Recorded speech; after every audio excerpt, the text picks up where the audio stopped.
జీవన్ రెడ్డి గారి ఫాదర్ ఉన్నారు ఇక్కడ, వాళ్ళ కొడుకే చిన్న కొడుకు ఇతను జీవన్ రెడ్డి అనే వ్యక్తి.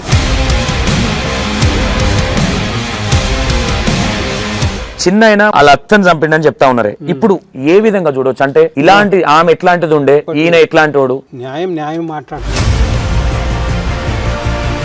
ఇట్లాంటి వాళ్ళకి ఏ శిక్ష చేయాలి? ఈయనకే కాదు ఇంకెవ్వని కాదు, రేపు బతక పుట్టిన అవి మంచి మనిషి.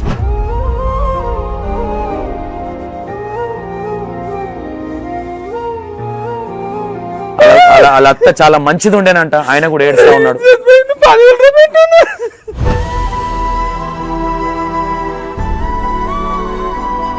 మీ చిన్న కొడుకు చంపేసిందని తెలిసినప్పుడు ఎట్లా నమ్మినమా? ఏమైందో ఏమో, రోడ్డు మీద మరి ఇవ్వడనే ఎట్లా అయిందో ఏమో, బండ్లు లారీలు ఉంటారు కదా, కానీ మీ కొడుకే చేసిందని నేనైతే నమ్మలేదు. కాదే ఇంత దరిద్రమైన ఆలోచన కావచ్చు, ఎందుకు చేసిండు అనుకుంటున్నావు? అది నేను ఏమంటలేను, ఏందో తాగిర్రా మరి. సరేనే పెద్దయినా, ఇప్పుడు ఇదంతా జరిగింది, ఇట్లా చేసిన వాళ్ళకి ఎలాంటి శిక్షలు పడితే బాగుంటుంది? అంత నీ కన్న కొడుకే అయినా సరే నాకు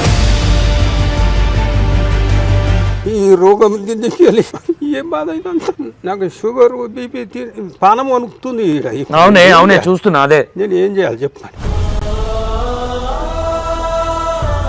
నీ కొడుకు గురించి నిన్నేం తప్పు అనుకోరు ఎవరు కానీ, గుర్తు నువ్వు ఏడవకే పెద్దయినా, అట్లా ఏడవ, ఏం కాదు ఏం కాదు.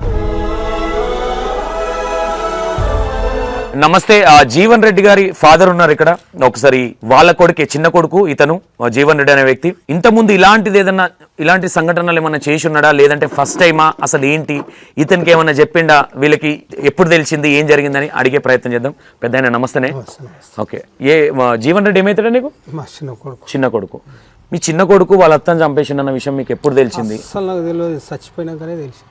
ఓకే, చచ్చిపోయినాకనే తెలిసింది. అది మాకు అస్సలు తెలియదు.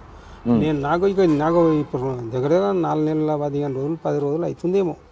ఇక నాకు కాల్ ప్రాబ్లం అది రోజు గట్కా గంజి షుగర్ ఎక్కువ, షుగర్ ఫుల్ ఉండుట్లా.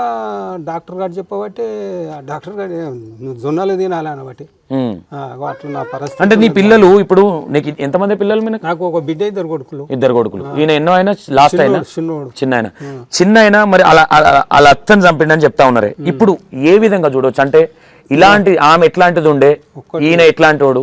ఒకటి బాబు, న్యాయం న్యాయం మాట్లాడుకో అంతే, 100%.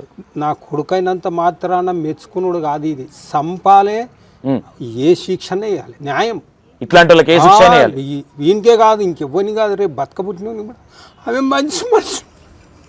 పెద్దయినా ఏడవకే, మంచి మనిషి ఉండే న్యాయమే.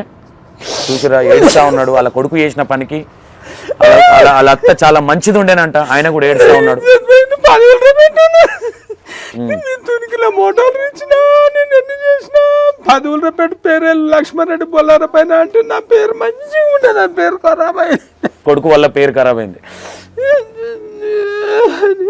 కడుపులా పుట్టినోడే కాలయముడిలాగా ఈ రోజు తల్లిదండ్రులు కష్టపడి మనల్ని పెంచి 10 ఊర్ల పెట్టు నాకు పేరుండే, నేను మోటార్లు ఇచ్చిన, ఇక్కడ తుంకి కావచ్చు, ఇక్కడ గౌరారం కావచ్చు, ఈ చుట్టుపక్కల నాకు పేరుంది.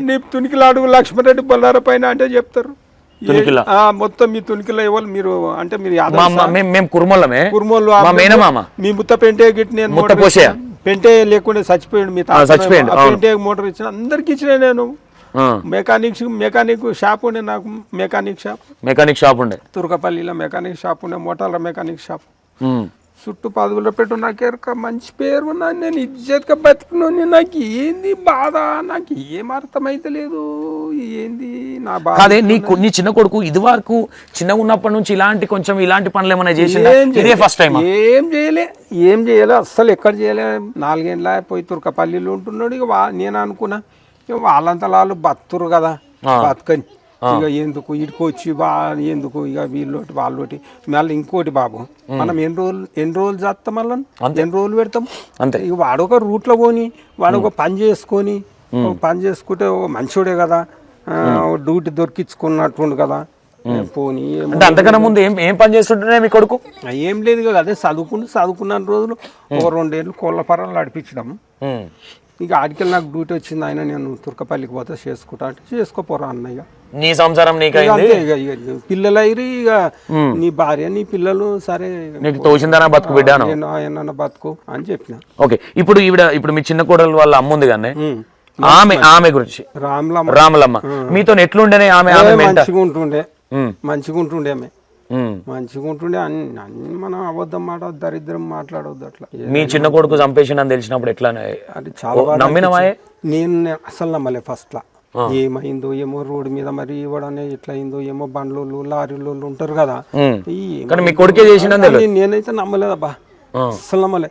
ఎప్పుడు నమ్మినవే?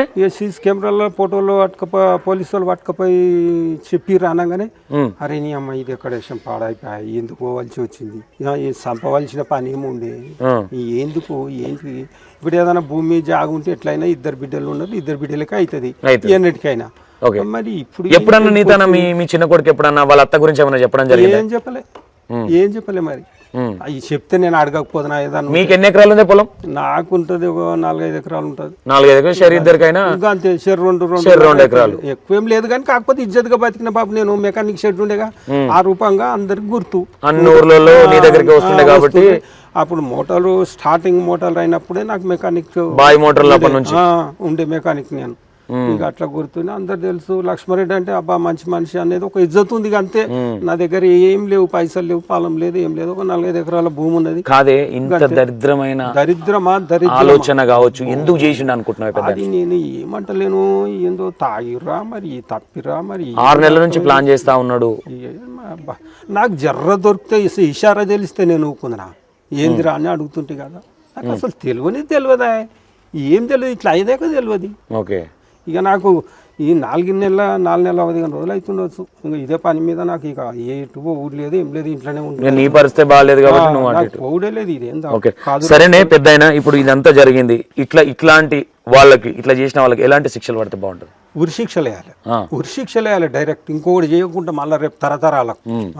అంత నీ కన్న కొడుకే అయినా సరే, నాకు కన్న కొడుకు అయినా సరే తప్పే కదా. ఆమె మంచి మనిషే ఉండే, ఎందుకు మరి అన్యాయం ఎందుకు మాట్లాడా? ఎవడైతే ముందు కన్న కొడుకు అయితే ఎవడైతే దుర్మార్గం కదా, తప్పు. విన్నారు కదా, వాళ్ళ కొడుకే చిన్న కొడుకు, ఎవరైనా సరే తప్పు చేస్తే ఉరిశిక్ష వేయాలి అని చెప్తా ఉన్నాడు వాళ్ళ ఫాదరే. ఎందుకంటే ఒకటి గుర్తు పెట్టుకోండి, ఈ రోజు మనం రేపు పొద్దున కళ్ళకట్టుకు, ఈ రోజు ఆమె పోయింది, రేపు పొద్దున మనం కూడా ఆమె కళ్ళకట్టుకుపోతా ఉంటాం. వాళ్ళ నాయన కూడా చెప్తా ఉన్నాడు ఆమె చాలా మంచిది ఉండే, చాలా మంచి పద్ధతిగా ఉండే, ఈయన ఇదివరకు ఎప్పుడు చేయలే నా కొడుకు, మరి అది నేను ఫస్ట్ కూడా నమ్మలేదని చెప్తా ఉన్నాడు.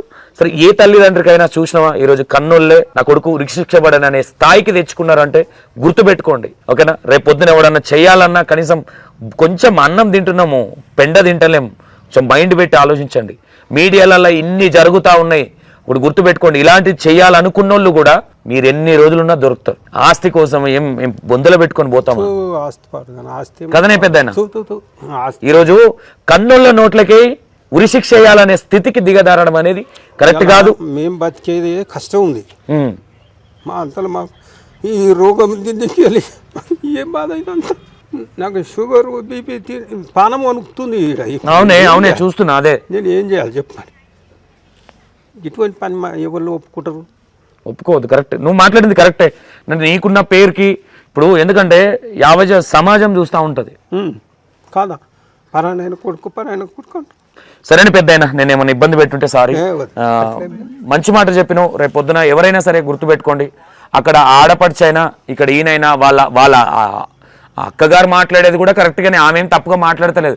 ఒక్క మాట నువ్వు నాకు చెప్పుంటే ఈరోజు నా పక్కన ఉండేదానివి, నువ్వు అది ఆపి నీ మొగను వెనకేసుకొచ్చింది, ఈరోజు నువ్వు నన్ను ఒక దొంగలాగా నా ముందు దోషిలాగా నిలబడ్డవని చెప్తా ఉన్నది ఆమె కూడా.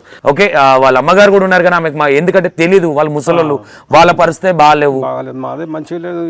ఆయన 10 ఊర్ల పెట్టు తెలిసిన వ్యక్తి, నా పేరు ఎంత ఖరాబ్ ఏం కాదే, నువ్వు మాట్లాడేది నిజాయితుందే పెద్ద, గుర్తుపెట్టుకో. నువ్వేందో తెలుసు కదా, నీ కొడుకు గురించి నిన్నేం తప్పు అనుకోరు ఎవరు కానీ. నువ్వు ఏడవకే పెద్ద, అట్లా ఏడవ, ఏం కాదు. నువ్వు నిజాయితీగా మాట్లాడుతున్నావు, నీ నిజాయితీ అర్థమవుతుంది, నువ్వు అస్సలు టెన్షన్ తీసుకోకు.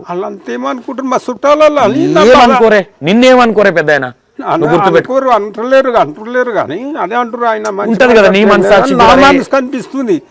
ఏమైపోయి ఇప్పుడు వాళ్ళ అక్క, వాళ్ళ బావ, వాళ్ళందరు చుట్టాలు ఉండ్రి, అందట్లో నాకు మంచి కదరిస్తుండ్రి.